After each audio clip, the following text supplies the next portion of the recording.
ചന്ദ്രമതിയുടെ പ്ലാനിങ്ങിൽ പെട്ടു ശ്രുതിയുടെ കള്ളക്കഥ. താൻ ഗർഭിണിയാണെന്ന് കള്ളത്തരം കാണിച്ചിട്ട് നമ്മുടെ ചന്ദ്രോദയത്തിൽ കയറിക്കൂടാൻ തുടങ്ങിയ ശ്രുതിയുടെ കള്ളക്കഥ കയ്യോടെ പൊളിച്ചെടുക്കാനുള്ള പ്ലാനിങ്ങിലാണ് ചന്ദ്രമതി സച്ചിയും കൂടി. അതിനുവേണ്ടി ചന്ദ്രമതി സച്ചിയുടെ കൂട്ടുപിടിക്കുകയാണ്. ശ്രുതി ഗർഭിണിയാണെന്ന് അറിഞ്ഞപ്പോൾ രാത്രി ഒളിച്ചു പാത്തി ശ്രുതിനെ കാണാൻ ഇറങ്ങണ ശ്രുതിയോട് പറയണം, നീ ഒളിച്ചും പാത്തു രാത്രി പോകണ്ട, നമുക്ക് പോയിട്ട് നാളെ അവളെ കൂട്ടിക്കൊണ്ടുവരാം, അവൾ ഗർഭിണിയാണ്, നിനക്ക് അത്രയും അവളെ സ്നേഹമാണെങ്കിൽ ഞാൻ എല്ലാം പൊറുക്കാനും സഹിക്കാനും തയ്യാറാണ്, നമുക്ക് നാളെ പോയിട്ട് അവളെ വിളിച്ചിട്ട് വരാമെന്ന് പറയണം. ഇപ്പോൾ ചന്ദ്രമതിയുടെ ഈ ഒരു മനമാറ്റത്തിലാകെ അമ്പരന്ന് നിൽക്കുകയാണ് സച്ചി, രേവതി, രവീന്ദ്രനൊക്കെ. ഇപ്പോൾ രവീന്ദ്രൻ പറയുന്നുണ്ട് എനിക്ക് ഭയങ്കര സന്തോഷമായി ചന്ദ്രൻ എന്നൊക്കെ പറയുന്നുണ്ട്. അപ്പോൾ ചന്ദ്രമതി പറയാം, അവൻ്റെ സന്തോഷമല്ലേ എനിക്ക് വലുത്, അവന് വേണ്ടിയിട്ടല്ലേ ഞാൻ ജീവിച്ചത്, അവൻ്റെ സന്തോഷമല്ലേ എനിക്ക് വലുത് പറയുമ്പോൾ ശ്രുതി അമ്മയെന്നൊക്കെ വിളിച്ചിട്ട് അമ്മയുടെ കൈയൊക്കെ പിടിച്ചിട്ട് പൊട്ടിക്കരയാണ്. അങ്ങനെ അത് കഴിഞ്ഞ് പിറ്റേ ദിവസം കാലത്ത് ചന്ദ്രമതി സച്ചി രേവതി കൊണ്ട് അടുക്കളയിൽ പണിയുന്ന സമയത്ത് കൊണ്ട് ചോദിക്കുകയാണ്, നിനക്കൊന്ന് പ്രത്യേകിച്ച് ഓട്ടം വല്ലതുണ്ടോ ചോദിക്കുമ്പോൾ ഇല്ല, എൻ്റെ ചോദിക്കുമ്പോൾ എനിക്ക് വേണ്ടിയിട്ട് ഒരു ഓട്ടം തരാൻ പറ്റും ചോദിക്കുമ്പോൾ അമ്മയ്ക്ക് വേണ്ടിയിട്ടോ, രേവതിയെ നീ എന്നൊന്ന് പിച്ചേ, അമ്മ എന്നോടാണോ ചോദിക്കണത്, അതേടാ നിന്നോട് തന്നെ പറയുമ്പോൾ അമ്മ പറയാം എവിടേക്കാണ് പോകേണ്ടത് ചോദിക്കുമ്പോൾ പറയും എനിക്കൊരു പ്ലാനിങ് ഉണ്ട്, നീ എൻ്റെ കൂടെ നിൽക്കുമോ ചോദിക്കുമ്പോൾ നിൽക്കാം അമ്മ എന്ത് വേണമെങ്കിൽ പറഞ്ഞോ എന്ന് പറയാണ്. അപ്പോൾ ചന്ദ്രമതി എന്തോ പ്ലാനിങ് സച്ചിയോട് വിശദീകരിക്കുന്നുണ്ട്, പക്ഷേ എന്താ പ്ലാനിങ് എന്ന് നമ്മളോട് പുറത്ത് പറയണില്ല, അവർ തമ്മിലാണ് ചർച്ച. അപ്പോൾ ഇത് കേൾക്കുമ്പോൾ സച്ചി പറയണം എനിക്ക് തോന്നി എന്തുണ്ട് നോക്കിയൊക്കെ ഞാൻ കൂടെ നിന്നോളെ പറയണം. അപ്പോൾ രേവതിയും പറയണം അത് ശരി, അമ്മ വന്നപ്പോഴേ ഇതിൻ്റെ പിന്നിൽ എന്തോ പ്ലാനിങ് ഉണ്ടെന്ന് എനിക്കും മനസ്സിലായി എന്നൊക്കെ പറയാൻ. അത് പറഞ്ഞിട്ട് അങ്ങനെ അവർ 3 പേരും നമ്മൾ എന്തോ പ്ലാനിങ് ചെയ്തിട്ടുണ്ട്. അത് കഴിഞ്ഞിട്ട് ഇറങ്ങാൻ നിൽക്കുമ്പോൾ സുധി കാർ എടുക്കാൻ തുടങ്ങുമ്പോൾ ചന്ദ്രമതി പറയാണ്, ശ്രുതിയുടെ കാർ എടുക്കാൻ സമ്മതിക്കാത്ത ചന്ദ്രമതിയോട് ചോദിക്കാണ്, എന്തിനാ അമ്മ എൻ്റെ കാർ എടുക്കാൻ സമ്മതിക്കാത്ത, നമുക്ക് ശ്രുതിനെ കൊണ്ടുവരേണ്ട ചോദിക്കുമ്പോൾ പറയണ, എടാ നമുക്ക് സച്ചിയുടെ കാറിൽ പോകാനാണ്. സച്ചിയുടെ കാറിലോ, അതെന്താ അപ്പം എൻ്റെ കാർ എടുത്താൽ ചോദിക്കുമ്പോൾ പറയാണ്, അല്ല അതെ നിൻ്റെ കാർ എടുത്താൽ ശരിയാവില്ല, നീ അല്ലെങ്കിലേ ആകെ എക്സൈറ്റഡ് ആയിട്ടായിരിക്കണത്, നീ കാറും കൂടി ഓടിച്ചാൽ ശരിയാവില്ല പറയുമ്പോൾ സച്ചിനെ ശ്രുതിക്ക് ഇഷ്ടമല്ല, അമ്മ എന്തിനാ വെറുതെ അവളെ ദേഷ്യം പിടിപ്പിക്കാൻ വേണ്ടി സച്ചിയുടെ കാർ എടുക്കാൻ തുടങ്ങണം പറയുമ്പോൾ നീ വരുന്നുണ്ടേ വാ, ഇല്ലെങ്കിൽ ഞങ്ങൾ പോയി കൂട്ടിയിട്ട് വന്നോളാന്ന് പറയാണ്. അപ്പോൾ ശ്രുതി പറയണ വേണ്ട ഞാനും വരാൻ പറഞ്ഞിട്ട് അങ്ങനെ സച്ചി കാർ എടുക്കാണ്. സച്ചി കാർ എടുത്തിട്ട് ചന്ദ്രമതിയും ശ്രുതിയും ഒക്കെ കൂടിയിട്ട് ശ്രുതിനെ കൂട്ടാൻ വേണ്ടി പോവാണ്. ശ്രുതിയുടെ വീട്ടിൽ പോയി മീരയുടെ വീട്ടിൽ പോയി കോളിംഗ് ബെൽ അടിക്കുമ്പോൾ മീര വന്ന് വാതിൽ വന്നിട്ട് പറയാം, വാ ആൻറ്റി ഞാൻ നിങ്ങളെ വെയിറ്റ് ചെയ്തിരിക്കുകയായിരുന്നു എന്നൊക്കെ പറയാണ്. എന്നിട്ട് ചന്ദ്രമതി ചിരിച്ച മുഖത്തോടുകൂടി അകത്ത് കയറിയപ്പോൾ മീര പറയണ, ശ്രുതി നിന്റെ പുറപ്പാട് കഴിഞ്ഞില്ലേ, ഇതേ അവർ വന്നേക്കണു എന്നൊക്കെ പറയണം. അപ്പോൾ ശ്രുതി വന്ന് നോക്കുമ്പോൾ ശ്രുതിനെ കാണുമ്പോൾ ശ്രുതി ഓടി വന്നിട്ട് ശ്രുതിനെ കെട്ടിപ്പിടിക്കണം. അങ്ങനെ ഒരു സ്നേഹനിമിഷം.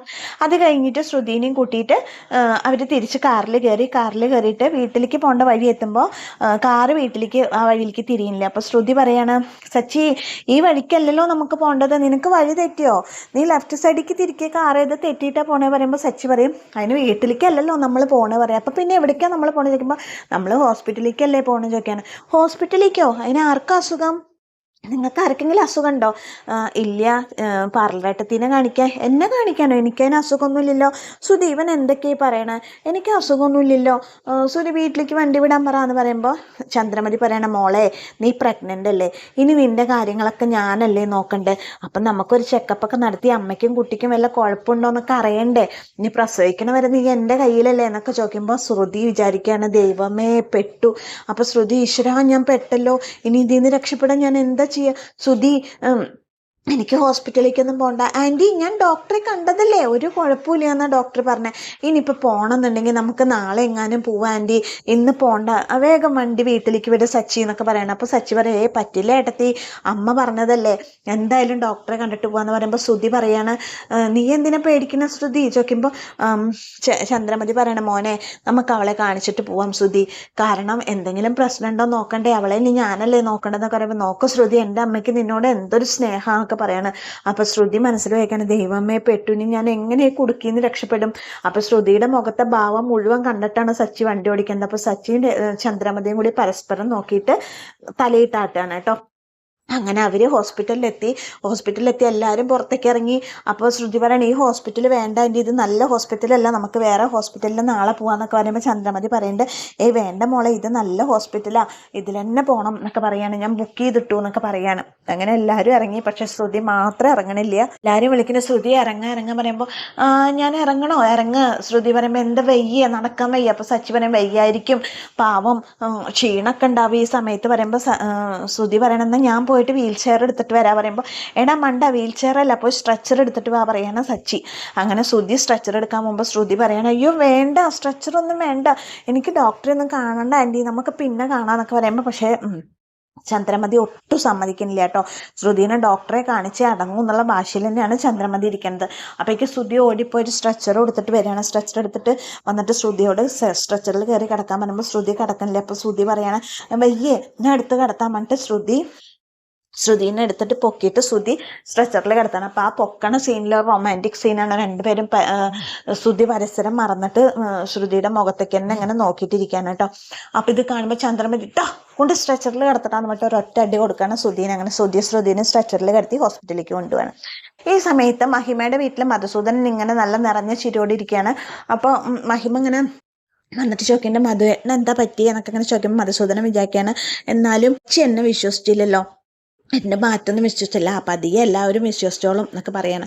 അപ്പോൾ മഹിമ വന്നിട്ട് അടുത്തിരിക്കുമ്പോൾ മധുസൂദനൻ പറയാണ് ഞാൻ ആലോചിക്കുകയായിരുന്നു മഹിമയെ, എന്ത് നല്ല പയ്യനാ ശ്രീകാന്ത്, നമ്മുടെ മോളെ എന്ത് പൊന്നു പോലെ നോക്കണത്, നമ്മൾ എത്ര ഹാർഷായിട്ട് അവരോട് പെരുമാറി, പക്ഷെ അവരൊക്കെ എന്ത് നല്ല കുടുംബക്കാരാ, സച്ചിയൊക്കെ എന്ത് നല്ല സ്വഭാവമാണ്, അവരൊക്കെ എത്ര കെയറിങ്ങാ നമ്മുടെ മോളോട്, സത്യത്തിൽ നമ്മുടെ മോളുടെ ഭാഗ്യമാണ്, എനിക്കിപ്പോൾ വിഷമം തോന്നുന്നു നമ്മളെ കല്യാണം നടത്തി കൊടുക്കാത്തതിൽ എന്നൊക്കെ പറയണം മധുസൂദനൻ. അപ്പം മഹിമയ്ക്ക് ഇത് കേട്ടിട്ട് ആകെ അത്ഭുതമാണ്. അപ്പം മഹിമ പറയണം മധുവേട്ടന് എന്താ പറ്റിയേ, എനിക്കറിയാം മധുവേട്ടൻ അഭിനയിക്കാന്ന്, ഞാൻ അഭിനയിക്കുന്നില്ല, സത്യമാണ് എനിക്ക് മാനസാന്തരം വന്നു മഹിമേ, എൻ്റെ മനസ്സൊക്കെ മാറി, നമ്മൾ എന്തിനാ വെറുതെ വെറുപ്പും വൈരാഗ്യം, നിനക്കറിയോ എൻ്റെ ഏറ്റവും വലിയ ബെസ്റ്റ് ഫ്രണ്ട് ആരാന്നറിയോ, ഇപ്പം രവീന്ദ്രനെ പറയുമ്പോൾ ഒന്ന് പോയി മധുവേട്ട, വെറുതെ ആവശ്യമില്ലാതെ പറയണേ, എനിക്കറിയാം ഇത് എന്തോ ഒരു പ്ലാനിങ് ആണെന്ന് മധുവേട്ട, എന്ത് പ്ലാനിങ്ങാണ് മധുവേട്ട നടത്തണേ, ഇങ്ങനെ അഭിനയിച്ചിട്ട് എന്നോടും കൂടി പറ മധുവേട്ട, ഞാനും കൂടി അറിയട്ടെ എന്നൊക്കെ പറയുമ്പോൾ ഒരു പ്ലാനിങ്ങും ഇല്ല, അതൊക്കെ പറയല്ലേ, അതേ മഹിമ ഒരു പ്ലാനിങ്ങും ഇല്ല, എനിക്കിപ്പോൾ ആ കുടുംബത്തിനോട് ഭയങ്കര സ്നേഹവും ബഹുമാന, ഞാൻ അവരെ ഭയങ്കരമായിട്ട് സ്നേഹിക്കുന്നുണ്ട്, ഇതൊക്കെ ഇത്തിരി നേരത്തെ തുടങ്ങേണ്ടതായിരുന്നു എന്നൊക്കെ പറയാണ് മധുസൂദനൻ മഹിമയോട്. അപ്പം മഹിമ പറയണേ ഞാൻ ഇത് വിശ്വസിക്കില്ല, മധുവേട്ടൻ ഇങ്ങനെ ഒരു മാറ്റം ഉണ്ടെന്ന് ഞാൻ വിശ്വസിക്കുകയില്ല, എന്ത് പ്ലാനാണെങ്കിലും എന്നോട് പറയണേ മധുവേട്ടൻ, എന്നോട് ഒളിപ്പിച്ച് വെച്ചിട്ട് ഒരു പ്ലാനിങ്ങും നടത്തരുത് കേട്ടോ എന്നൊക്കെ പറഞ്ഞിട്ട് മഹിമ അവിടെ നിന്ന് നീറ്റുവാണ്. നീറ്റുമ്പോൾ മധുസൂദനൻ വിചാരിക്കണം ഈശ്വര ഇവൾക്ക് എന്താ വിശ്വാസമില്ലാത്ത സച്ചിയുടെ പോലെ, എന്തായാലും ഒരിക്കൽ വിശ്വസിക്കും, എൻ്റെ മാറ്റം കണ്ട ഇവർ വിശ്വസിക്കാതിരിക്കില്ലല്ലോ എന്നൊക്കെ പറഞ്ഞിട്ടിരിക്കുകയാണ് മധുസൂദനൻ. ഈ സമയത്ത് ഹോസ്പിറ്റലിൽ ശ്രുതിനെ കൈ പിടിച്ചിട്ട് തന്നെ ഇരിക്കുകയാണ് ചന്ദ്രമതിയും ശ്രുതിയൊക്കെ കൂടിയിട്ട്. അപ്പോൾ ഡോക്ടറുടെ അവിടെ നിന്ന് നേഴ്സ് വന്നിട്ട് വിളിക്കുക, ശ്രുതിനെ വിളിക്കുന്നു പറയും.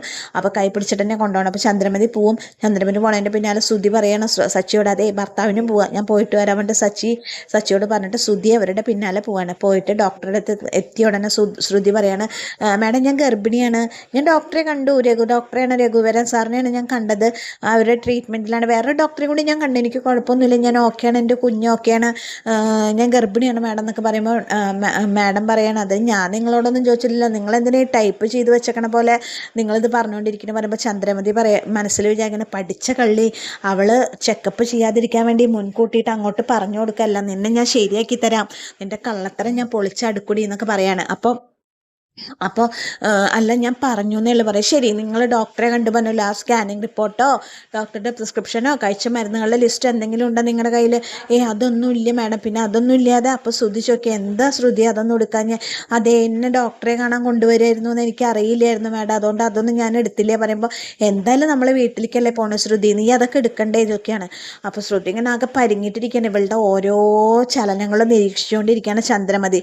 ശരി അറ്റ്ലീസ്റ്റ് നിങ്ങൾ ലാസ്റ്റ് പീരീഡ്സ് ആയ ഡേറ്റ് ഓർമ്മയുണ്ടോ, ഓർമ്മയില്ല, നിങ്ങൾ ടെസ്റ്റ് ചെയ്ത ഡേറ്റ് ഓർമ്മയുണ്ടോ, അത് ഓർമ്മയില്ല, നിങ്ങൾക്ക് അത് ഓർമ്മയില്ലേ, ഓക്കെ വായോ പരിശോധിക്കാൻ പറ്റും. ഡോക്ടർ അങ്ങനെ ശ്രുതിനെ കൊണ്ട് കിടത്തിയിട്ട് പരിശോധിക്കുക. അപ്പോൾ ശ്രുതി വിചാരിക്കുകയാണ് ദൈവമേ ഈ പരിശോധനയിൽ ഞാൻ പ്രഗ്നൻ്റ് അല്ലാന്ന് മാത്രമല്ല ഞാൻ ആദ്യം ഒന്ന് പ്രസവിച്ചതാന്നും കൂടി ഈ ഡോക്ടർ അറിയില്ലോ എന്നൊക്കെ അങ്ങനെ വിചാരിച്ച ടെൻഷനിലാണ് ശ്രുതി ഇരിക്കുന്നത്. പരിശോധന കഴിഞ്ഞിട്ട് ഡോക്ടർ നീറ്റോളം പറയാൻ നീറ്റിട്ട് അവിടെ വന്നിരുന്നിട്ട് പറയണം ഞാൻ സ്കാൻ ചെയ്യാൻ എഴുതി തരാം, സ്കാനിങ് ചെയ്തിട്ട് അതുപോലെ കുറച്ച് ടെസ്റ്റുകളുണ്ട് അതൊക്കെ ചെയ്തിട്ട് റിസൾട്ട് കൊണ്ട് എന്നെ വന്ന് കാണിക്കണം പറയണം. അപ്പോൾ ശ്രുതി ദൈവമേ സ്കാൻ ചെയ്ത എല്ലാം പുറത്ത് വരുമല്ലോ, എൻ്റെ ദൈവമേ ഇവിടുന്ന് രക്ഷപ്പെടാൻ എന്താ ഒരു വഴി എന്നൊക്കെ ഇങ്ങനെ വിചാരിച്ചിരിക്കണം. അപ്പോൾ ചന്ദ്രമതി വിചാരിക്കണം എല്ലാം കഴിയട്ടെ, നിൻ്റെ കയ്യോടെ നിൻ്റെ കള്ളത്തരം മുഴുവൻ ഞാൻ പൊളിച്ചടുക്കി തരാടി, നിൻ്റെ കള്ളക്കളി ഇന്നോട് തീരുടി എന്നൊക്കെ വിചാരിക്കാണ് ചന്ദ്രമതി.